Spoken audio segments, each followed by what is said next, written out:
जब हमारा सियोन उस लड़की से पूछते हैं ना, आखिर तुम्हारा उस विच से क्या ताल्लुक है, तुम उसकी तरह क्यों दिख रही हो, तो लैला सोचती है वही लड़की जिसके क्रिम्सन बाल और क्रिम्सन आंखें थी, ये तो बिल्कुल उसकी तरह लग रही है। एसलिस दी विच, वही जो हमें परफ्यूम शॉप में मिली थी, जिसकी वजह से बटलर और विलियम में फाइट हुई थी। तो वो लड़की कहती है विच, तो हमारा हीरो कहता है वो अपने आप को एसलिस बुलाती थी। तो वो लड़की कहती है अच्छा, तो तुम उससे मिले थे। तो हमारा सियोन कहता है पहले एक्सप्लेन करो कि तुम्हारे पास उसके जैसा सेम ओरा क्यों है। अगर तुम मुझे प्रॉपर आंसर ना दे पाई तो मैं अपनी तलवार बाहर निकाल लूंगा। तो वो लड़की हंसते हुए कहती है तुम तो सच में बड़े परसेप्टिव हो। एलिसिस और मैं दोनों बहनें हैं, ट्विंस कहा जाए तो ये भी ठीक होगा, लेकिन बाय एनी चांस क्या तुमने उसको मार दिया। तो हमारा हीरो कहता है मैंने कोशिश की थी लेकिन मैं फेल हो गया। हमारी हीरोइन सोचती है क्या ये कुछ ज्यादा ऑनेस्ट नहीं हो रहा। तो लैला सोचती है ये उसका विलेज है और विच का विलेज भी, और अगर पूरा का पूरा मून क्लैन वो हमारे खिलाफ हो गया तो क्या सियोन इन सब से अकेला लड़ सकता है, और अगर इसकी वजह से सियोन को कोई हार्म पहुंचा। तो वो लड़की हाँ में सर हिलाते हुए कहती है ठीक है। तो हमारी सोचती है क्या इसने माइंड नहीं किया, हम इसकी बहन के बारे में बात कर रहे थे। लेकिन वो लड़की कहती है अंदर आओ, मैं तुम्हें अपने क्लैन के हेड के पास लेकर जाती हूँ। तो तब वो लोग वहां गांव के अंदर जा रहे थे, लेकिन लैला हमें बताती है जैसे ही हम लोग मेन गेट से गुजरे ना, मून क्लैन का विलेज हमारी नजरों के सामने आ गया। ये बिल्कुल एक ऑर्डिनरी पीसफुल प्लेस थी, जहाँ पे हमारी जर्नी थी ना, पूरे सफर में जैसा कुछ भी था उसके बिल्कुल उलट।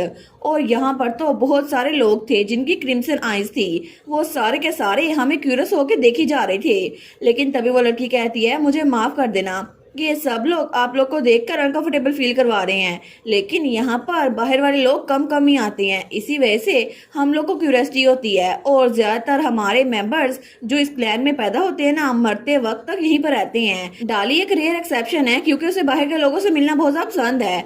तो सियोन कहता है इससे फर्क नहीं पड़ता, मुझे बताओ कि वो विच, उसके बारे में मुझे कुछ बताओ, उसने मुझे और लैला को मारने की कोशिश की थी। तो वो लड़की कहती है मुझे लगा था कि अपना नाम खोने के बाद वो आराम से कहीं रह रही होगी, लेकिन कितना रिग्रेटेबल है ना। तो सियोन कहता है अपना नाम, वो कहती है बिल्कुल, एसलिस ने अपने मून क्लैन होने का नाम वो खो दिया और इसी वजह से उसको विलेज से निकाल दिया गया तकरीबन 100 साल पहले। हमारी हीरोइन कहती है क्या 100 साल पहले, वो कहती है हमारे क्लैन के लोग 200 साल तक जीते हैं। तो लैला कहती है लेकिन जब हम उससे मिले थे तो वो तो बिल्कुल भी बड़ी नहीं लग रही थी, ना ही बूढ़ी। तो उसकी बहन कहती है ये तो बिल्कुल गलत नहीं होगा क्योंकि हम अपनी पावर वो रिफ्रेन करके रखते हैं और इसकी वजह से हम लोग बूढ़े नहीं होते जब तक हमारी मौत का वक्त करीब नहीं रहता। तो वो कहती है तुम्हारी पावर, तो वो लड़की कहती है बिल्कुल, मैं हमारी यूनिक एबिलिटीज की तरफ रेफर कर रही हूँ जो कि मून क्लैन के अक्सर लोग के पास होती है, और यहाँ पर डिफरेंट टाइप्स के मैजिक हैं। तो तब वो कहती है वो कितनी उम्र की लग रही थी एसलिस जब तुम लोग उससे मिले थे। लैला कहती है मेरी उम्र की, तकरीबन अपनी 20s में। तो वो कहती है अच्छा, मुझे लगता है कि उसने अपने पिछले 100 सालों में अपनी पावर दोबारा यूज नहीं की। तो हमारी हीरोइन कहती है क्या लोग अपनी पावर अगर उसी वक्त यूज करें तो वो बहुत ज़्यादा बूढ़े हो जाएंगे। तो उसकी बहन कहती है अगर वो लोग एक लिमिट क्रॉस कर लें तब भी एक्सट्रीम केसेस में एक टीनेजर वो तो आंख झपकते ही एक ओल्ड पर्सन बन जाता है। लैला कहती है अच्छा, लेकिन तभी डाली पीछे से कहता है रिकॉर्ड के लिए बता दूं कि मैं अपने क्लैन की पावर को यूज नहीं करता, मैंने आम मैजिक सीखा है। हमारी कहती है क्या ये ऑप्शन है। तो वो लड़की कहती है नहीं ये ऑप्शन नहीं है। तो डाली कहता है क्योंकि मैं तो बहुत ज्यादा ज़हीन हूँ ना, और मैंने मेंशन किया था ना कि मैं बहुत ज्यादा ज़हीन हूँ, इसी वजह से मेरी एज इतनी बढ़ नहीं रही। लेकिन हमारी हीरोइन सोचती है एसलिस की अपीयरेंस वो भी बिल्कुल चेंज नहीं हुई थी, जब तक वहां से भागने गई थी ना तब तक ऐसा लग ही नहीं रहा था कि जैसे उसकी एज ज्यादा हो। मुझे लगता है कि उसने सियोन के साथ फाइट करते हुए अपनी पावर यूज नहीं की थी, तो फिर आखिर उसने वो परफ्यूम में वो ओरा कैसे छुपाया था। मुझे लगता है क्या उसकी पावर वो कॉम्बाट के लिए नहीं थी, लेकिन क्या वो अपनी पावर को किसी खास मौके के लिए छुपा रही है। तो तब सियोन कहता है अगर कोई अपनी अपीयरेंस को चेंज कर ले तो क्या वो अपनी असल उम्र को छुपा सकता है। तो वो लड़की कहती है नहीं ये इम्पॉसिबल है। तो सियोन कहता है उसने अपने लुक्स को अल्टर कर लिया, दूसरों को मैनिपुलेट किया, और उसने तो बैरियर भी कास्ट किए थे, फिर भी उसमें से एजिंग के कोई साइन नजर नहीं आ रहे थे। मे भी वो अपनी ट्रू एबिलिटी को कंसील कर रही हो जिसकी वजह से उसमें बहुत ज्यादा पावर हो जिसका तुम्हें ना पता हो।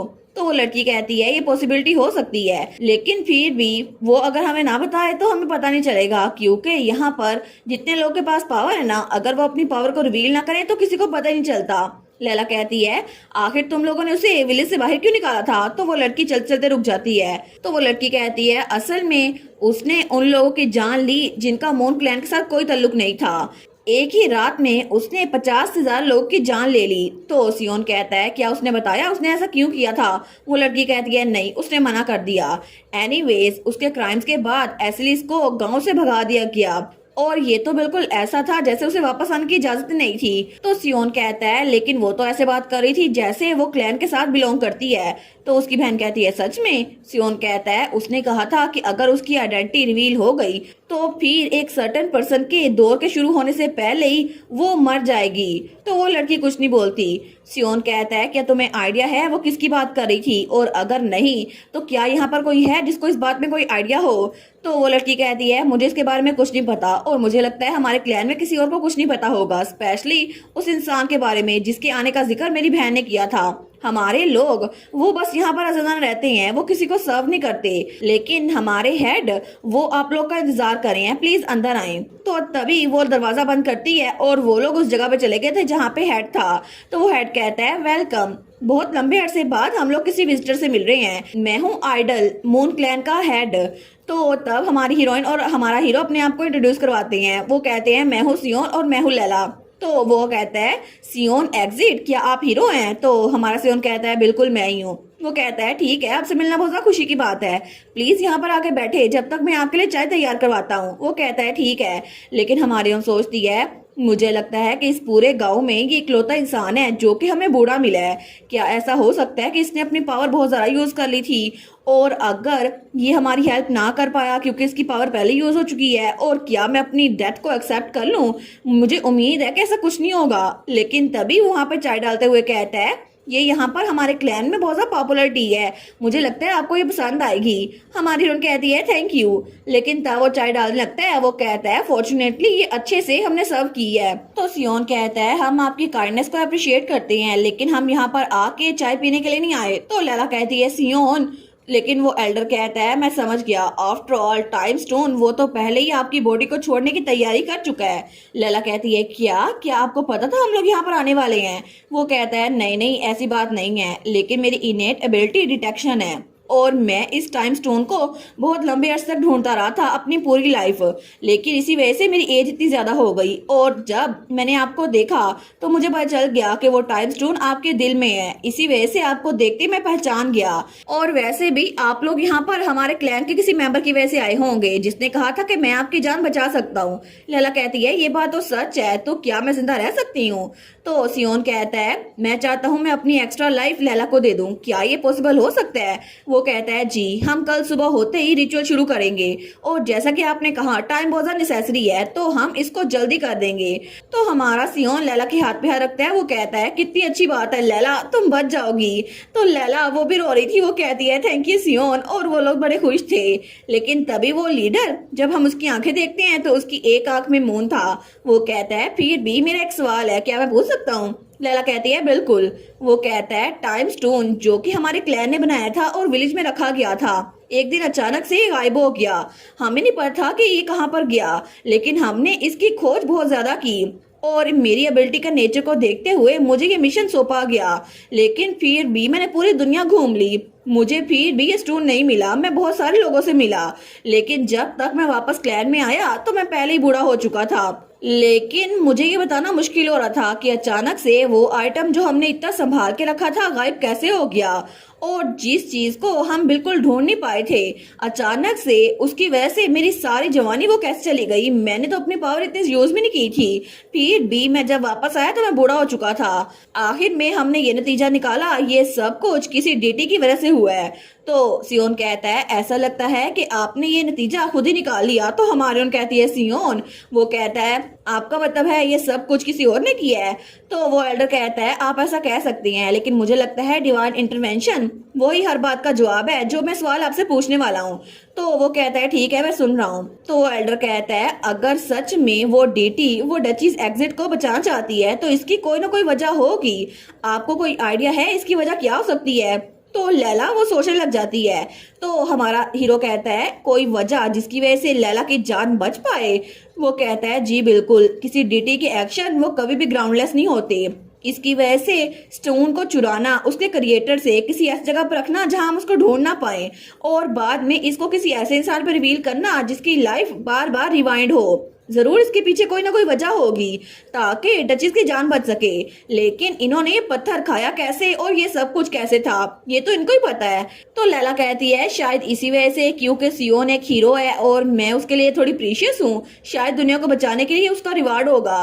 तो वो कहता है नहीं, मुझे लगता है ऐसा कुछ भी नहीं होगा, डिटीज तो बहुत हार्टलेस होती हैं। लैला कहती है हार्टलेस, ऐसा लगता है कि आपको उनके बारे में बिल्कुल फिक्र नहीं है। तो तब आइडल वो एल्डर सोचता है मुझे लगता है कि जरूर कुछ ना कुछ हो जाता अगर आप पहले ये दुनिया छोड़ के चली जाती। तो सियोन कहता है अगर लैला यहाँ पर ना होती तो मैं खुद अपनी जान ले लेता। क्या डीटी ने जानबूझ के इसमें इंटरवीन किया है ताकि वो मुझे बचा सके? तो वो कहता है क्या आप उस बारे में बात कर रहे हैं जब इवल डीटी आपके सामने आई थी, आपने उसको हराया था? सियोन कहता है नहीं, उसके बाद।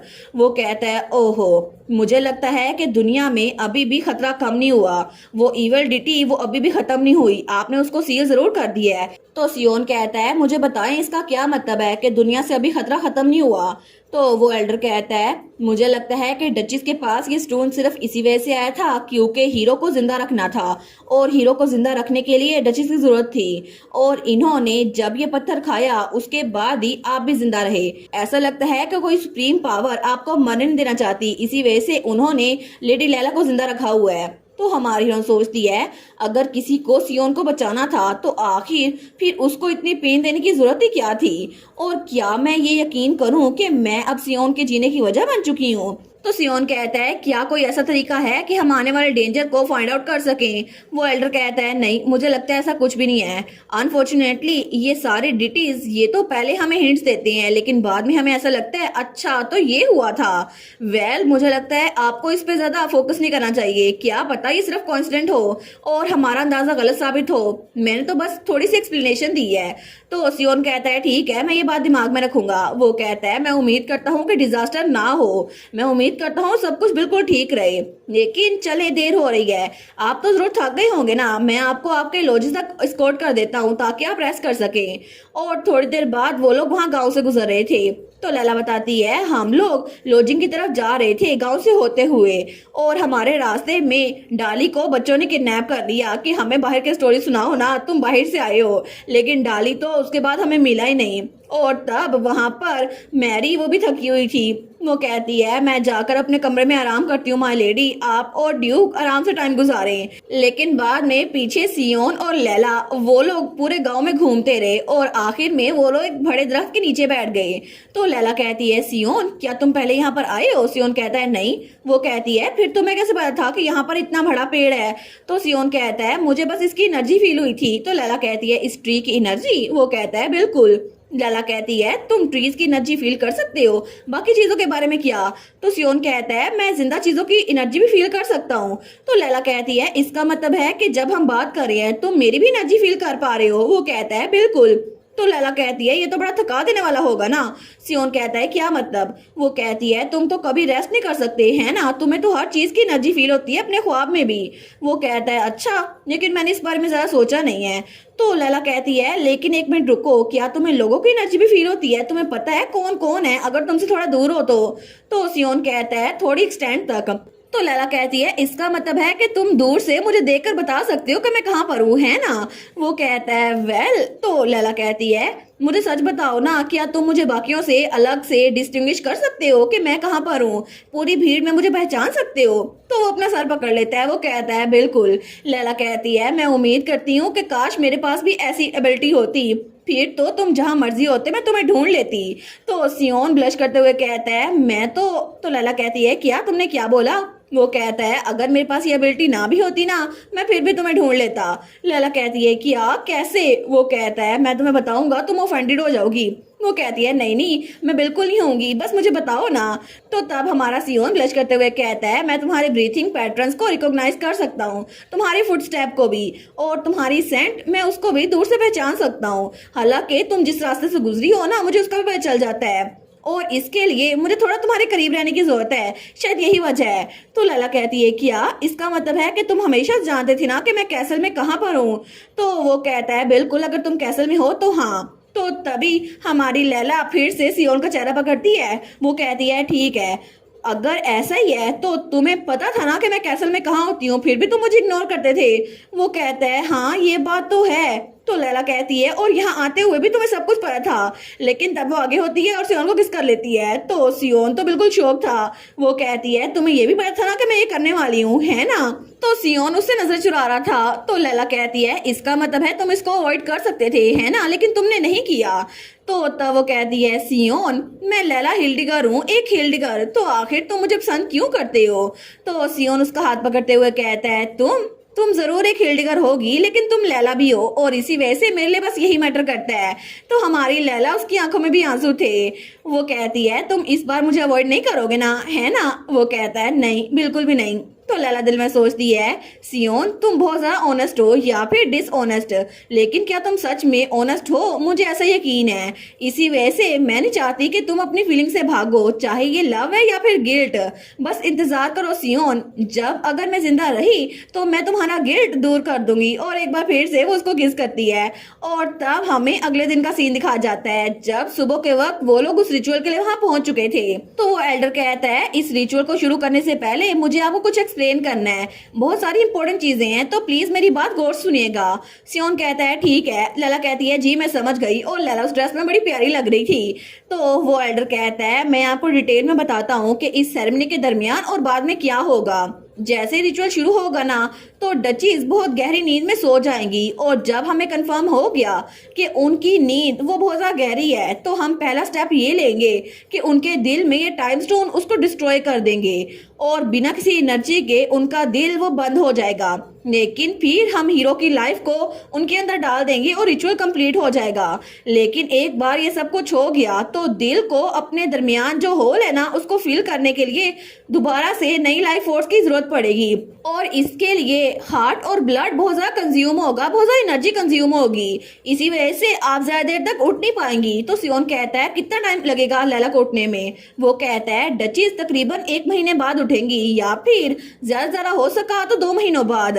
तो लैला कहती है मेरा एक सवाल है। तो एल्डर कहता है जी और ग्रेस। तो लैला कहती है आपका मतलब है rebuild the heart and blood? वो कहता है एग्जैक्टली यही बात है, आपका दिल और आपका खून आपकी बॉडी से सारी एनर्जी ले लेगा, और ये सारी की सारी एनर्जी उस टाइम स्टोन को डिस्ट्रॉय करने में लगेगी, जिसकी वजह से नई लाइफ फोर्स आने के बाद आपकी बॉडी में न्यू ब्लड आएगा और न्यू एनर्जी आएगी। लेकिन आप लोग फिक्र ना करें, इसका ये मतलब नहीं है कि आपकी बॉडी में सेम ड्यूक की तरह ब्लड होगा। इसका ये मतलब बिल्कुल नहीं है कि आप लोग बहन भाई बन जाएंगे। आप लोग अपनी फ्यूचर में आराम से सक्सेसर हासिल कर सकते हैं। तो लैला वो कहती है ठीक है। सियोन भी बेचारा ब्लश करा था। वो सोचती है मैंने इसके बारे में पूछा तो नहीं था, लेकिन जानकर अच्छा लगा कि फ्यूचर में कोई मसला नहीं होगा।